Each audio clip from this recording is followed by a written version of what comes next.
gave you 22 hours notice. You guys did a good job at showing up. You guys need mic checks? So I got 4 on me. You guys can talk to me. Anything good on mic checks? I've got 4 on me. Good? Okay. So I'm Sheriff Nate Brooksby, Washington County. Just starting with a couple preemptive things. So what I'm going to be discussing is not anything to do with the ongoing investigation. We are not the lead agency. FBI, State of Utah, DPS, Utah County, UVU, big collective effort. So our involvement, I describe it as just a really long agency assist. So we're not conducting the investigation. We're not doing interviews. I've been asked some questions, and there's some that I'm just not going to answer. It's going to be focused on how we were able to get Tyler to voluntarily come and turn himself in at my office. That's going to be the scope of it. I do want to touch on, so I have a retired corrections deputy named Matt Robinson. There was some initial news that, to the extent of ridiculous information out there, that Matt Robinson is currently a deputy with the sheriff's office, and he physically put handcuffs on his son, the suspect, and brought him into jail. That's completely false. It just so happens that Tyler's father is Matt Robinson. There was some information about a retired deputy, so somehow that got blurred in the media, and I want to make sure that we're walking that back as best we can, because Matt Robinson, my retired deputy, has been been harassed.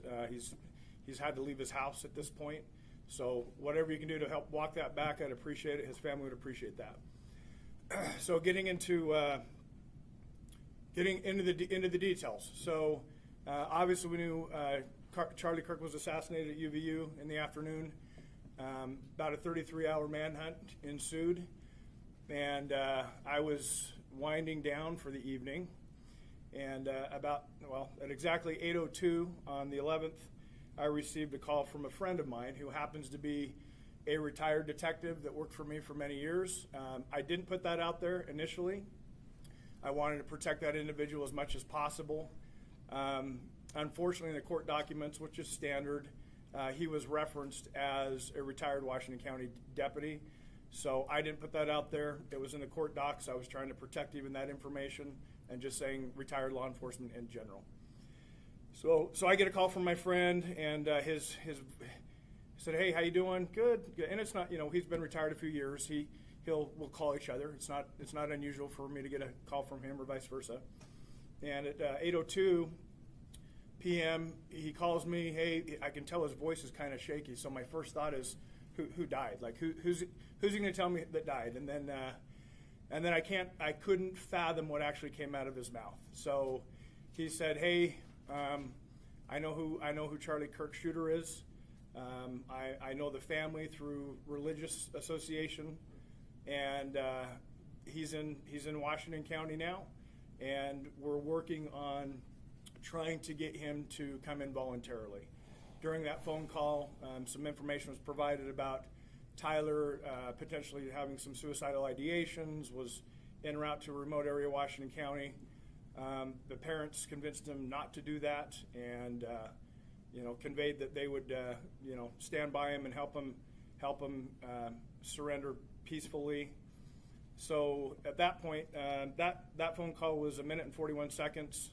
I immediately called Sheriff Mike Smith in Utah County, who I knew was at the incident command in Utah County.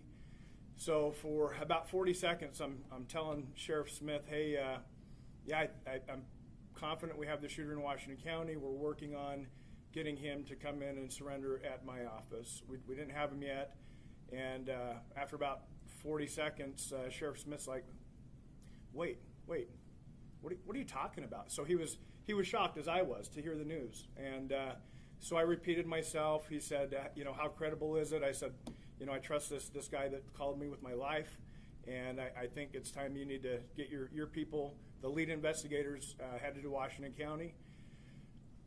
Within the hour, my friend drove Tyler and his parents to my office, where he was greeted by plainclothes detectives. So that was part of the deal. Is Tyler knew it was just inevitable with all the law enforcement pressure that his picture in the news, the gun on the news. He knew it was inevitable that he would be caught. He was fearful of a SWAT team hit on his house, or he was fearful of being shot by law enforcement. So part of the negotiation and getting him to bring himself in was that we would treat it as delicate and as soft as possible to make him feel comfortable to where he would show up at my office, and that's exactly what happened. So since we weren't the lead agency, basically it was about a 2.5 hour waiting in a room, not communicating with the suspect. Our job was not to interview, our job was just to get him here. So after about 2.5 hours, we ended up getting federal agents and state agents in, and some of my detectives were asked to go out into the community and secure 2 locations, so the parents' home and the apartment that Tyler was living in, along with the vehicle that Tyler was likely driving up at UVU. So that's about it.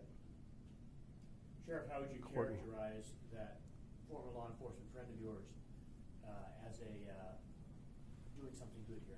Yeah, outstanding. He deserves full credit.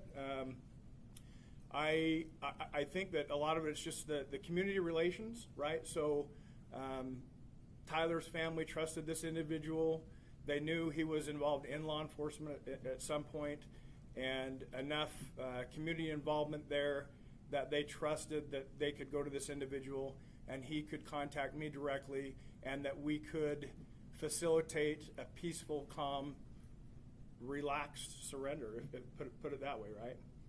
Make him comfortable for a couple hours, make sure he has water, no communication until the lead investigators arrived. Sheriff, you mentioned you got a call from a retired detective. What went through your mind in that moment when he told you what was about to happen? How did you negotiate with Tyler or his family? And what were your first impressions when shock, right? So I like I said, I couldn't imagine the conversation that occurred in that 1 minute and 41-second conversation. But there was negotiation. There was some criteria that needed to be met for him to voluntarily come in, and I agreed to those terms.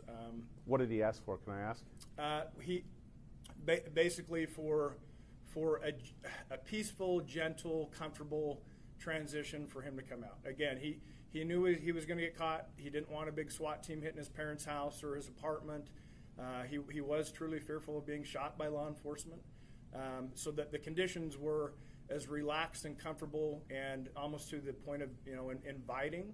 And if at the end of the day we accomplish him surrendering peacefully on his own, I'm gonna make some concessions to make that happen. And what was his mood when you first saw him? I would describe it as quiet and somber. So not talkative. Did he say anything? No. Go ahead. There's been reports that this family friend was also potentially a youth pastor or connected through the church. Is that the same person? No church leadership, just an association through the religious. Was it somebody in their ward, LDS ward? Yeah, I would say that, but not in leadership. Unfortunately, the bishop of that ward has been drug into it because of some of the media reporting. But that's not accurate. That's not accurate. About the bishop. Yeah, the bishop wasn't involved in this. But you're not releasing the identity then of the family for you? No, absolutely not. If you can speak to it, did the sheriff's office have any interaction with Tyler Robinson in previous incidents? I've been asked that a few times, so it's well known, it's in the media. Tyler's apartment was in St. George city limits. The parents' home was in Washington city limits.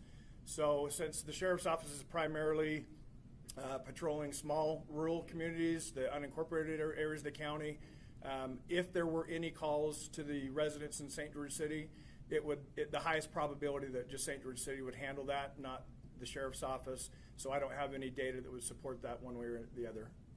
Sheriff, have you interviewed his roommate, Robinson's roommate, No, Lance Twiggs? We're not the lead investigators, so we wouldn't be doing that. Sheriff, how would you characterize the parents of what you knew that night? I don't know anything about them. What did they mention in the phone calls? No. Sheriff, how do you feel about the fact that this surrender happened as it was in the police office, at the police station, and kind of was peaceful, inviting as you framed it, and not like a SWAT situation or a big operation that had happened in the neighborhood? Right. that made him comfortable enough. The conditions were satisfactory to him to where he ended up getting a ride with my friend to be dropped off here. We did have some initial discussion internally. So I run the county jail, and we have to think ahead. So what if Tyler ends up staying the night in our facility? What does that look like? Because of the circumstance, he was driven to Utah County that night, I'm going to say maybe about 2 a.m.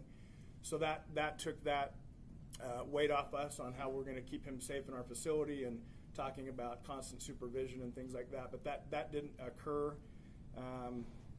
So.